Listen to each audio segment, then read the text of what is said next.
Aleluya. Gracias, Señor Jesús. Gracias, bendito Dios. Bendito es tu nombre. Bien, pues vamos a compartir la palabra, así es que le voy a pedir que me acompañe al Salmo 51. Salmo 51. Es muy importante que tú y yo aprendamos a escudriñar la palabra, que tú y yo aprendamos a discernir la palabra, pero sobre todo que aprendamos a dividir la palabra. Es decir, que tú y yo podamos entender a la luz del Nuevo Testamento, del Nuevo Pacto en Cristo Jesús, cómo podemos beneficiarnos de la palabra desde el Génesis y hasta el Apocalipsis. Recuerde que el Señor Jesucristo inspira al apóstol Pablo, quien le enseña a Timoteo, le escribe una carta y le dice: toda la escritura es inspirada por Dios y útil para enseñar, para redarguir, para corregir, para instruir en justicia, a fin de que el hombre de Dios sea perfecto, enteramente preparado para toda buena obra. Enteramente preparado para toda buena obra. Esto lo dice la escritura en segunda de Timoteo, capítulo 3, versículos 16 en adelante. Pero también la escritura nos enseña que necesitamos aprender a escudriñar las palabras. Y lo importante de esto es que no lo vamos a hacer solo ni racionalmente, ni por nuestra educación o nuestra madurez filosófica o madurez en la vida, sino inspirados por el Espíritu Santo. Recuerde que usted puede encontrar en el Evangelio de Juan, capítulos 14, capítulo 16, cómo el Señor Jesucristo habla acerca del Espíritu Santo y de cómo el Espíritu de Dios vendría a guiarnos en toda la verdad y a enseñarnos todas las cosas. El mismo apóstol Juan en una de sus cartas dice que la unción misma del Espíritu de Dios nos enseña todas las cosas, es nuestro maestro. Así es que la palabra tiene que discernirse espiritualmente. Primera de Corintios capítulo 2, versículos 12 en adelante, dice la escritura que para el hombre natural, es decir, si no involucramos a Dios en nuestras vidas, si no lo hacemos a través del Espíritu Santo, si lo hacemos separados de Dios, para el hombre natural, la palabra de Dios, las cosas de Dios son locura.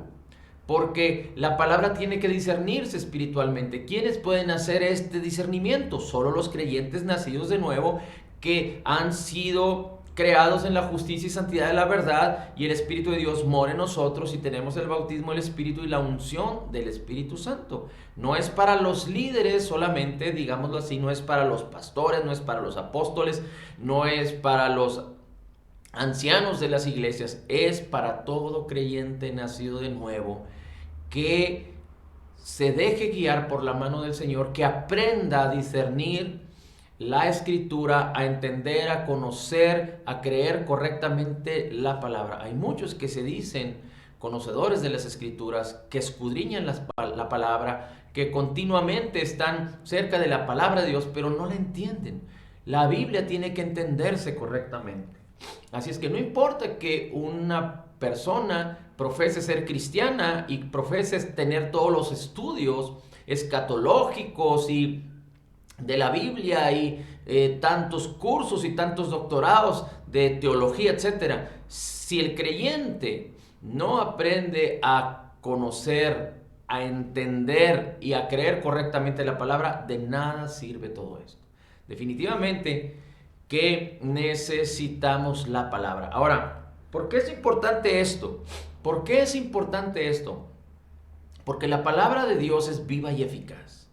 Solo a través de la palabra podemos conocer a Dios, solo a través de la palabra podemos conocer a Jesucristo, solo a través de la palabra podemos conocer la obra terminada, completa y perfecta de Jesús, nuestro futuro, nuestro propósito. Solo a través de la palabra podemos ser renovados en nuestras mentes para ser transformados en la misma imagen de Jesús. Solo a través de la palabra podemos nacer de nuevo por la palabra incorruptible del Señor. Así es que la palabra de Dios es fundamental. Ahora, tenemos la Biblia. Y la Biblia es el compendio literario por excelencia.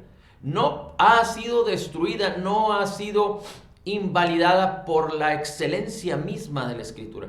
Pero recuerde que en la época del Señor Jesús contaban con los manuscritos del Antiguo Testamento. Pero cuando la iglesia, la nueva iglesia en Cristo, en el nuevo pacto nació, no tenían las escrituras del nuevo pacto. Es decir, no tenían a la mano sino la experiencia que habían sufrido la mayoría de ellos, digamos que los apóstoles y los discípulos del Señor Jesucristo, en el ministerio del Señor Jesucristo. Pero posterior a esto, tuvieron que esperar. Es decir, a que el libro de los Hechos fuera escrito por Lucas, a que digamos que las cartas del apóstol Pablo fueran escritas, hasta que Juan escribiera sus cartas, su evangelio, el Apocalipsis, pero pasaron decenas de años para que esto sucediera. Así es que la primera iglesia creció guiada por el Espíritu Santo, pero creció guiada por aquellos que tuvieron la experiencia y la vida cercana con el ministerio del Señor Jesucristo. Ahora, a partir de entonces se empieza a escribir el Nuevo Testamento, digamos que como lo entendemos en la Escritura, y entonces se hace el compendio del Antiguo y del Nuevo, y entonces tenemos la Biblia. Pero ¿qué es lo que el enemigo va a querer hacer en los últimos días? Recuerde que vivimos en los últimos días, y esto es que la Biblia, a menos que haya una ley que otorgue el poder para destruir la escritura, para destruir la Biblia en sí, el libro, lo cual por el momento no existe y posiblemente podría venir en la época del anticristo, cuando el anticristo aparezca en escena.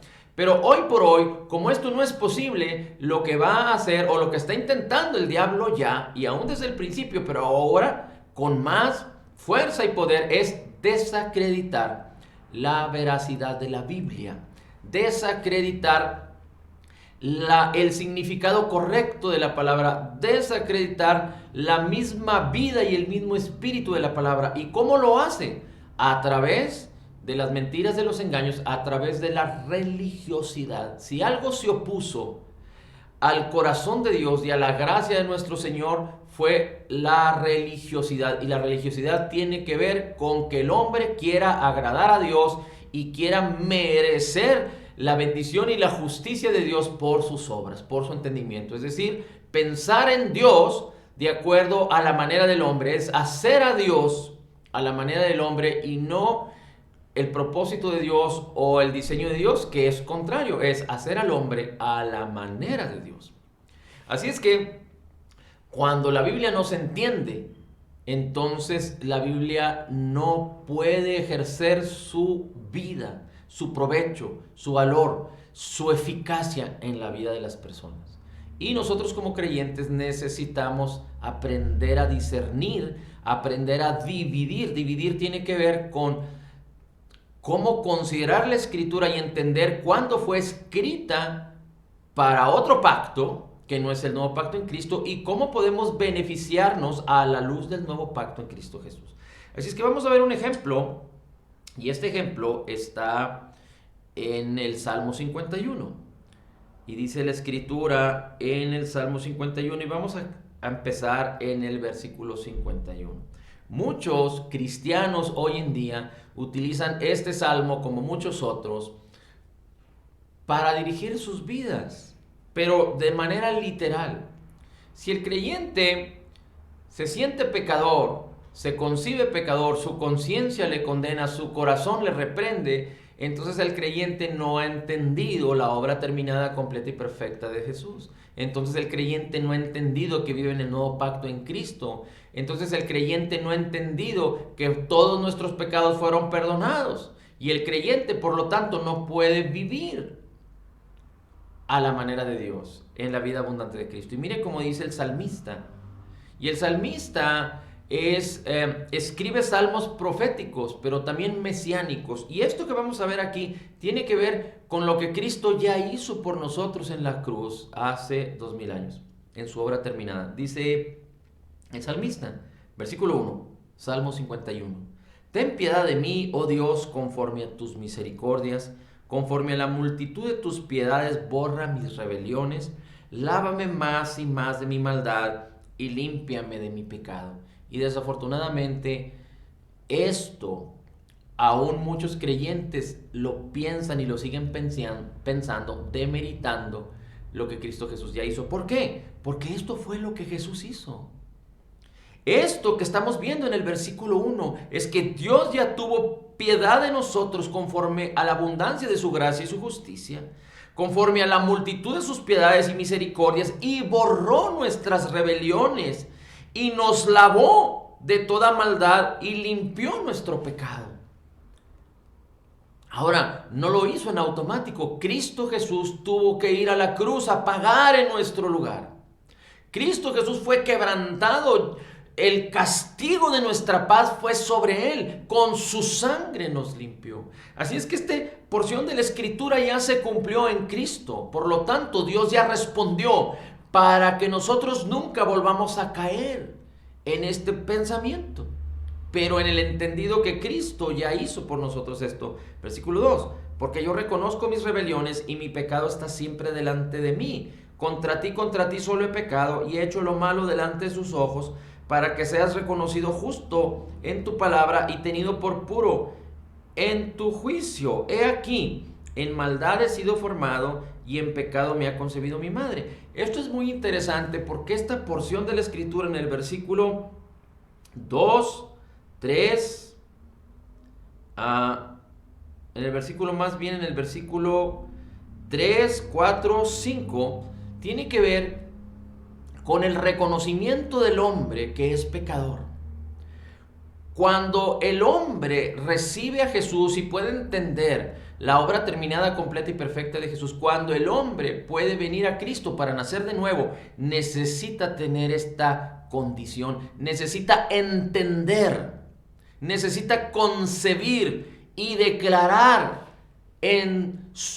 con su boca, pero en su corazón, el estar consciente de que esto está sucediendo en su vida. Esto no es para el creyente que ya nació de nuevo. Esto es para el creyente o para las personas antes de venir a Cristo. Porque la única manera de que una persona busque a Jesús es que pueda entender. Es decir, la única manera de que un incrédulo busque a Dios y se acerque a Jesucristo es que pueda entender que es un pecador, que reconoce su pecado, que siempre su pecado está delante de él y no lo va a poder salvar. Sus obras buenas o sus obras malas, su justicia personal humana no lo va a poder salvar, y que entienda que contra Dios ha pecado y que entiende que solo Dios es justo y el que puede justificar al pecador, como lo dice la palabra en Romanos capítulo 6.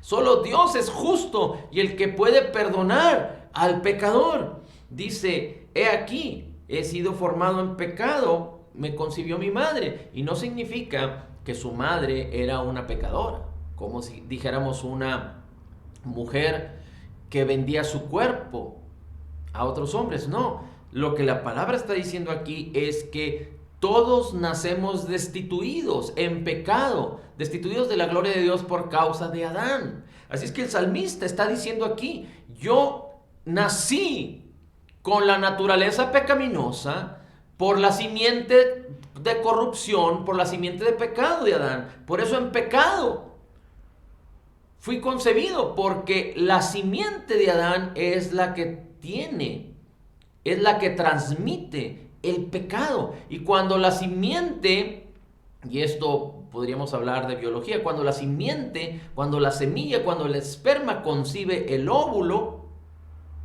entonces una vida es concebida. Hombre o mujer es concebido en el vientre de una mujer. Y la simiente, como viene de Adán, es una simiente corruptible, corrupta en pecado. Así es que por eso el salmista dice, en pecado me concibió mi madre.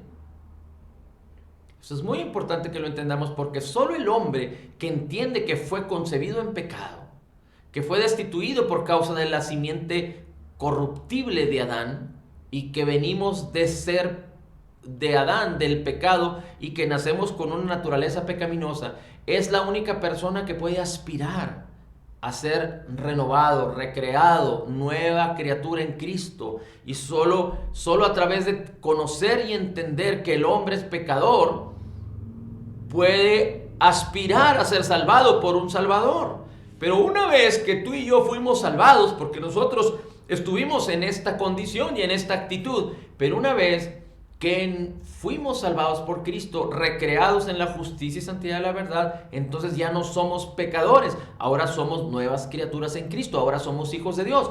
Nuestro espíritu es perfecto y aunque nuestra alma, nuestros sentidos, voluntad, pensamientos no son perfectos, ni nuestro cuerpo es perfecto, sino que aspiramos a que Cristo venga por nosotros y nos haga perfectos cuando Él venga por su iglesia. Mientras tanto, tenemos la bendición, la bondad, la gracia, la sabiduría, el diseño de Dios para que nuestra alma y nuestro cuerpo aspiren a ser transformados en la misma imagen de Jesús por la renovación de nuestro entendimiento por causa del Espíritu y la palabra de Dios. Ahora, versículo 6. He aquí, tú amas la verdad en lo íntimo y en lo secreto me has hecho comprender sabiduría. La palabra es la que renueva y transforma nuestras vidas. La palabra nos enseña a tener intimidad. Si Dios nos llamó a tener comunión e intimidad, es a través de la palabra y de su Espíritu en nosotros. Ahora en Cristo, a través de la palabra y del Espíritu que nos ha sido dado, podemos tener comunión con el Padre, con el Hijo y con el Espíritu Santo, y podemos entender la sabiduría de Dios y podemos caminar en la fe. Solo a través de la palabra y del Espíritu de Dios revelado al nuevo creyente nacido de nuevo. Recuerden, el Espíritu mora en nosotros y entonces el Espíritu nos da esa sabiduría para caminar a la manera de Dios. Dice el versículo 7, purifícame con hisopo y seré limpio. Lávame y seré más blanco que la nieve. Y aquí hay dos cosas que podemos considerar, una de las cuales es que la sangre de Cristo limpió todos nuestros pecados. Cristo Jesús pagó, fue juzgado y Él pagó por nuestras deudas. Nuestros pecados fueron perdonados. Pero entonces, ¿cómo podemos ser limpios de una manera continua? No para con Dios, porque para con Dios fuimos redimidos total y completamente perdonados. Pero para que el pecado no se enseñoree de nosotros. Recuerde, el pecado ya no tiene poder para enseñorearse del creyente. La ley del Espíritu de vida en Cristo Jesús nos ha librado del poder del pecado y de la muerte. Solo el hombre creyente puede sujetarse voluntariamente a malos hábitos o al pecado, y entonces el pecado va a querer enseñorearse en cierta área del hombre. Pero ¿cómo podemos librarnos de esto? ¿Cómo podemos ser limpios de esto? Bueno, para con Dios no hay ningún problema. Hemos sido total y completamente perdonados. Dios ya no tiene ninguna situación en contra de nosotros respecto al pecado. Pero el pecado puede causarnos problemas en nuestras vidas y la palabra del Señor nos limpia. La palabra del Señor nos limpia. Cuando el Señor Jesucristo lavó los pies de los discípulos, Él les dijo, su cuerpo está limpio, pero sus pies tienen que ser limpiados. ¿Por qué? Porque los pies en aquella época, digamos que en esta época también, de una manera diferente, pero los pies son los que se ensucian al caminar en el suelo, es decir, al andar en esta vida, al tener, digamos que relación con los sistemas de pensamiento, con las circunstancias y esta vida que, recuerde que este mundo está en caos y una sociedad en la que vivimos es una sociedad incrédula, es una sociedad en caos. Esta sociedad mancha, esta sociedad causa que tu vida pueda ser ensuciada y la palabra te limpia de todas estas cosas para que ningún sistema de pensamiento que sea diferente a la maravillosa y preciosa palabra de Dios pueda depositarse o establecerse en su mente y te haga sucumbir ante el pecado o ante la incredulidad. Cristo nos dejó en nuestro espíritu, es decir, en nuestra esencia, limpios, blancos como la nieve. Aunque nuestro espíritu muerto fue llevado a la cruz del Calvario, nuestro nuevo espíritu es blanco como la nieve y no puede ensuciarse jamás, porque nuestro espíritu ha sido sellado con el Espíritu Santo.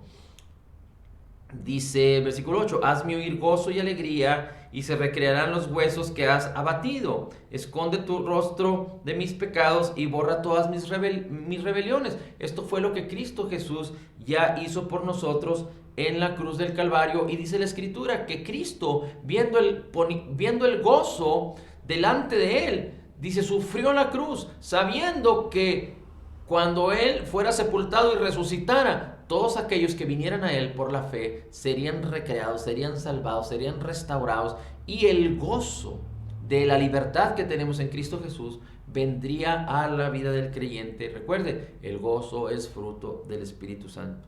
Ahora dice el versículo 10, crea en mí, oh Dios, un corazón limpio y renueva un espíritu recto dentro de mí. Espiritualmente esto fue lo que sucedió. Dios creó un corazón limpio y creó un nuevo espíritu en nosotros. Hay una parte del corazón, y no estoy hablando del músculo humano, pero del corazón, que es la parte espiritual del hombre. Y hay una parte del corazón, si lo pudiéramos ver así, que es la parte del alma, que es la parte que tiene que ver con los pensamientos, las decisiones, los sentimientos, los deseos, la voluntad del hombre. Esto no ha sido redimido, no ha sido creado nuevo, ni nuestro cuerpo, pero la parte espiritual fue creada nueva. Así es que dice el Señor, crea en mí un corazón limpio. Eso es lo que hay en nuestro corazón.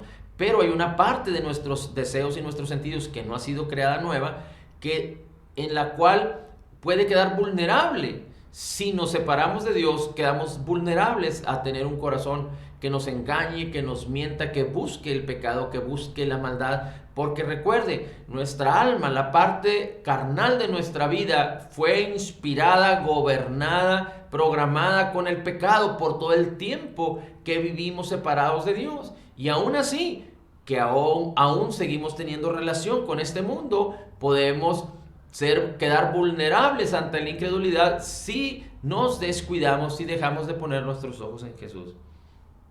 Renueva un espíritu recto dentro de mí.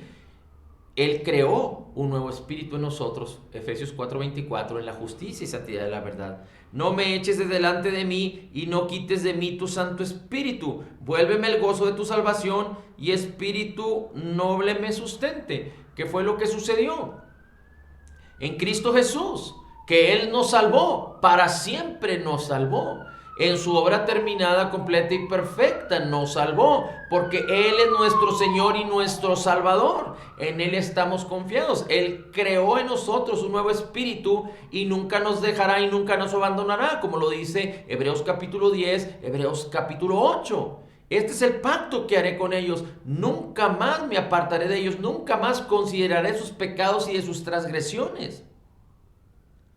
Nunca más consideraré sus pecados y sus transgresiones. Y dice la Escritura, nunca te dejaré, nunca te desampararé. Él hizo morar su espíritu en nuestros corazones, el espíritu de Cristo, y se hizo uno con nosotros. Gálatas 4:6, 1 Corintios 6:17. Y Romanos 8 dice que el que tiene el Espíritu de Dios, el creyente nació de nuevo, le da testimonio, recibe el testimonio del mismo Espíritu de Dios a nuestro espíritu de que somos hijos. Y si somos hijos, no fue por voluntad de hombres, sino por la misma voluntad de Dios, como lo dice el primer capítulo de Juan, del Evangelio de Juan. Así es que Dios no nos deja y no nos abandona. En este caso, el Espíritu Santo venía sobre, no dentro de, sino sobre los escogidos de Dios en el Antiguo Testamento, y el Espíritu de Dios se iba. El Espíritu Santo, la unción del Espíritu Santo vino sobre Saúl, el rey de Israel, y después lo dejó y vino sobre David. Y David, por su pecado, porque había pecado de una manera extrema, y aunque David se sentía mal para consigo mismo, decía, no eches de mí tu Santo Espíritu.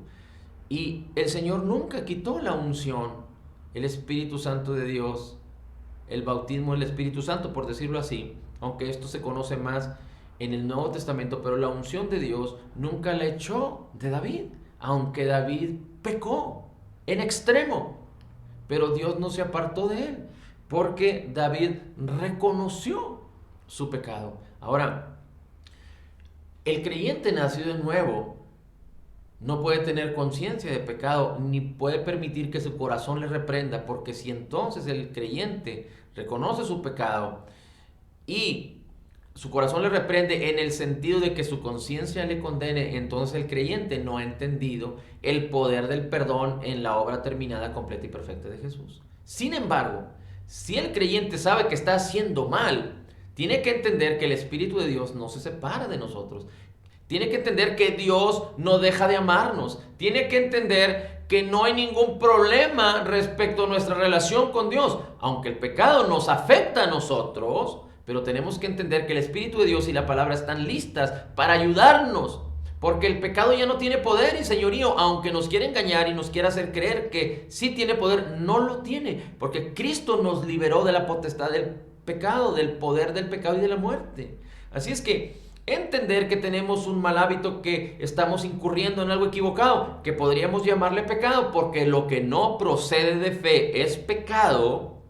Lo que no procede de fe es pecado. Necesitamos entender que fuimos totalmente perdonados para que con la ayuda del Espíritu y la palabra renovando nuestro entendimiento, nosotros podamos deslindarnos del pecado. Porque aquel creyente que quiere ponerse en esta actitud de David, por ejemplo, yo he visto como a través de los años como gente de una manera continua se acerca a Dios llorando, pidiéndole perdón por sus pecados, pero cada semana es lo mismo. Vienen a pedirle perdón por su mismo pecado, es decir, porque no han podido salir de ese pecado. ¿Y qué es lo que está sucediendo? Dios te ama diferente porque lloras. Dios te ama diferente porque le pides perdón. Dios te ama más porque vienes contrito y quebrantado ante Él. No, Dios ya nos amó y nos ama de la misma manera en Cristo Jesús. Pero ¿qué está sucediendo ahí? El creyente no está entendiendo lo que Jesús hizo en la cruz. El creyente no está siendo renovado por la palabra. El creyente está malinterpretando las escrituras y no entiende su posición en Cristo y sigue creyendo que está en una posición de un antiguo pacto en el cual la actitud de David lo identificaba. Y nadie se puede identificar, nadie que esté en Cristo se puede identificar como David en las mismas actitudes de un pacto que ya dejó de ser. Porque en el caso de David sí era correcto, en el caso del antiguo pacto sí era correcto venir ante Dios por causa del pecado. Pero es muy importante que se entienda, David cometió ese pecado extremo y ese pecado quedó atrás. Él fue, digamos que, perdonado por Dios. Y ese pecado quedó atrás. David no cometió ese pecado otra vez. Cometió otros pecados porque David no era perfecto, como ninguno de los héroes de la fe del antiguo pacto eran perfectos. El único perfecto entre el Génesis y el Apocalipsis es nuestro Señor y Salvador Jesucristo, 100% hombre, 100% Dios. Pero no puede el creyente estar de una manera continua en un ciclo virtuoso o en un ciclo pecaminoso, aceptando y resignándose a su pecado y decir, pues así voy a vivir porque tengo la oportunidad de venir a pedirle perdón a Dios. Pero el problema no es ese, porque Dios ya nos perdonó en Cristo. El problema es que el creyente, cuando vive así, va a vivir continuamente sumergido en el pecado. Y recuerde, el pecado abre las puertas al diablo para que venga a hurtar, a matar y a destruir.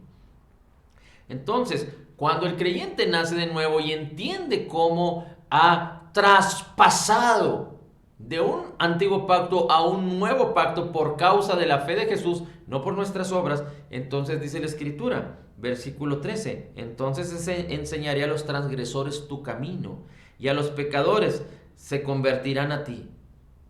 Entonces enseñaré a los transgresores tus caminos y los pecadores se convertirán a ti. Es lo que tú y yo fuimos llamados. Ahora que fuimos redimidos, ahora que entendemos que éramos pecadores y ahora somos hijos, ahora que entendemos que fuimos librados de la potestad del enemigo, del poder del pecado y de la muerte, ahora que somos nuevas criaturas, ahora que tenemos la palabra para ser renovados y transformados por el poder de la palabra y el Espíritu de Dios en nuestras vidas, ahora que entendemos a Cristo y que entendemos que Él sufrió y pagó y resucitó y que envió su Espíritu Santo para que podamos aprender a vivir por la palabra y por la guianza del Espíritu en la vida abundante de Cristo y en lo mejor de Dios.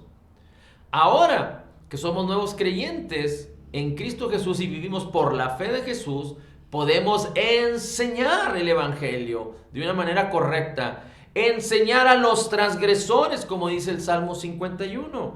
Entonces, enseñaré, dice, déjeme lo leo una vez más. Enseñaré a los transgresores tu camino. Solo el creyente que entiende y cree correctamente puede enseñar a otros el verdadero camino que es Jesús. Jesús es el camino, la verdad y la vida. ¿Cómo podemos enseñar de José, el soñador? ¿Cómo podemos enseñar de Elías? ¿Cómo podemos enseñar de Eliseo? ¿Cómo podemos enseñar de Noé? ¿Cómo podemos enseñar de Abraham? ¿Cómo podemos enseñar del pueblo de Israel, de Gedeón? ¿Cómo podemos enseñar de Moisés inclusive? ¿Cómo podemos enseñar de David? ¿Cómo podemos enseñar de los profetas, de Isaías, de Jeremías? ¿Cómo podemos enseñar de las bienaventuranzas de nuestro Señor Jesucristo? ¿Cómo podemos enseñar de las palabras de Pedro, de Pablo, de Juan, de Santiago, de Jacobo, del Apocalipsis? ¿Cómo podemos enseñar de estas cosas? Solo viendo a Jesucristo en la Escritura, solo apropiándonos, solo entresacando el Evangelio de Cristo desde el Génesis y hasta el Apocalipsis, y no poniendo nuestros ojos en la justicia que es por la ley, en la justicia que es por las obras de los hombres, y no poniendo nuestros ojos en la excelencia y en la virtud de los hombres, porque vemos ejemplos de hombres muy virtuosos, pero no podemos desprender que el Señor estaba con ellos, como en la vida de José, como en la vida de Josué, como en la vida, digamos, de Moisés, en cierta parte de su historia. Pero porque Dios estaba con ellos y ahora el Señor, el Espíritu de Cristo está con nosotros, pero separados de Cristo no podemos hacer nada. Así es que es importante que nos ejercitemos en dividir, en entender, en escudriñar, en discernir correctamente la palabra, porque si el diablo quiere detener el movimiento de la gracia y de la justicia de nuestro Señor Jesucristo, no lo va a hacer desacreditando o desapareciendo la Biblia, sino desacreditando la Escritura o haciendo que los creyentes se conviertan a la religión y que no entiendan correctamente para que no crean correctamente. Y tú y yo fuimos llamados a entender correctamente, a creer correctamente y cómo vivimos después. Es decir, después de la muerte, sepultura y resurrección de Jesús, en la fe de Jesús, en la unción del Espíritu Santo, en la abundancia de gracia y de la justicia de nuestro Señor Jesús. Padre, te damos a ti el honor, la gloria y la alabanza.